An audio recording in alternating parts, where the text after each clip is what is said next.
14 साल हमजा रात को देर तक सोचों में गुम रहा। वो किसी नताइज पर पहुंचना चाहता था।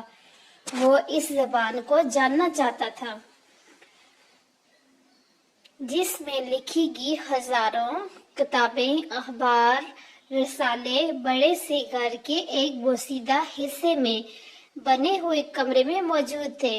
ये कमरा किसी के इस्तेमाल में नहीं था। दोपहर में जब घर के तमाम अफराद आराम कर रहे थे, तब हमजा इस कमरे में चला गया। कमरे की चाबी इसे स्टोर में पुरानी चाबियों के गुच्छे से मिली थी। कमरे में कई अलमारियां किताबों से भरी हुई थी। लकड़ी की मेज पर कुछ डायरियां मौजूद थी। हर चीज पर गर्द की मोटी तह जमी हुई थी। कमरे की हालत से अंदाजा हो रहा था कि साल से यहाँ कोई नहीं आया।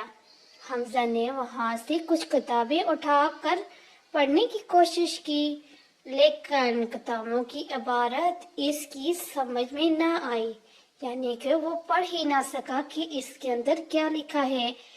ये किताबें किसी ऐसी ज़बान में तहरीर थी जिसे वो नहीं समझता था। आखिर थक कर वो अपने कमरे में आ गया। अगले दिन सुबह दादा अपने मामूलात में मशगूल थे जब हमजा इनके कमरे में दाखिल हुआ। इसने दादा से इस कमरे के बारे में पूछा तो दादा ने इसको पूरी बात बता दी। इन्होंने कहा, मेरे वालिद यानी तुम्हारे परदादा उर्दू अदब का ज़ौक़ रखते थे, यानी कि उन्हें उर्दू अदब का शौक था। ज़ौक़ का मतलब होता है शौक किसी चीज़ को होना। इन्होंने इतना बड़ा कुतुब खाना बनाया। कुतुब खाने मतलब ये कि जैसे आजकल हम लोग डायरी बोलते हैं ना, लाइब्रेरी बोलते हैं, उसको पहले उर्दू ज़बान में कुतुब खाना बोलते हैं। फिर रफ्ता रफ्ता कौम ने इनकी कौमी ज़बान छीन लेगी। कौम को कौमी ज़बान उर्दू की बजाय अंग्रेज़ी पढ़ने पर मजबूर किया गया। नतीजा ये हुआ कि जब कौमी ज़बान की जगह अंग्रेज़ी नाम की एक अजनबी ज़बान बच्चे पर थोपी गई तो वो तालीम से भागने लगा। कायद-ए-आज़म ने उर्दू को कौमी ज़बान करार दिया था, लेकिन हमें आज़ाद पाकिस्तान देने वाले दूर अंदेश रहनुमा की बात न मानकर इनकी तौहीन की गई। वतन दुश्मनों का मकसद पूरा हो गया। जितने भी तरक्की याफ्ता ममालिक हैं, सब ने अपनी अपनी बच्चों को अपनी कौमी ज़बान में तालीम दी। चीन, जर्मन, रूस, अमेरिका वगैरह किसी ने भी अपने बच्चों को गैर मुल्की ज़बान में तालीम नहीं दी। दिल रोते हैं यहाँ अंग्रेज़ी की खंजर से उर्दू को कत्ल किया जा रहा है। इधर मोबाइल फ़ोन ने भी उर्दू रस्म और ख़तात को ख़त्म करने की ठान ली है, यानी उर्दू को भी अंग्रेज़ी हरूफ में लिखा जा रहा है।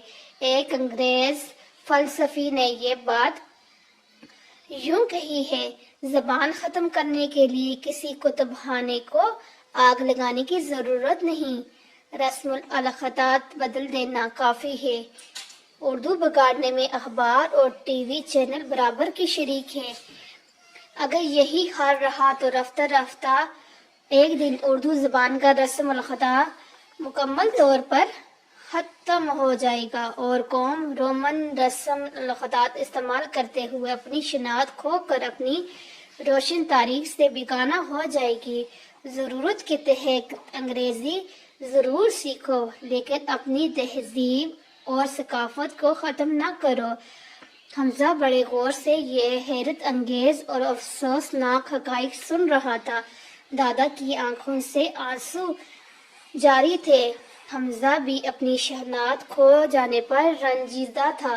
गम में डूबी दादा की बातें सुनकर इसने अहद कर लिया कि वो उर्दू को मरने नहीं देगा, क्योंकि उर्दू ही हमारी पहचान है। दादा ने इसे बताया कि उर्दू ज़बान का हकीकी ख़त जानते हैं। हमजा की फरमाइश पर दादा ने वादा किया कि वो इसे उर्दू पढ़ाने और लिखना सिखाएंगे। हमजा ने एक पुरानी चाबी दादा के हाथ पर रख दी।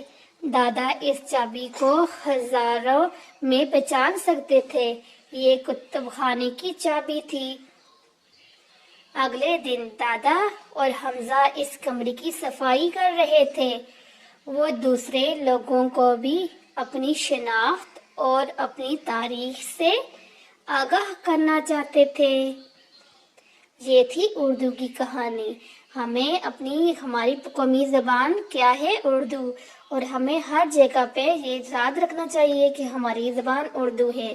انگلش بولیں ضرور بولیں، لیکن وہاں پر جہاں پر انگلش بولنے کی ضرورت ہو۔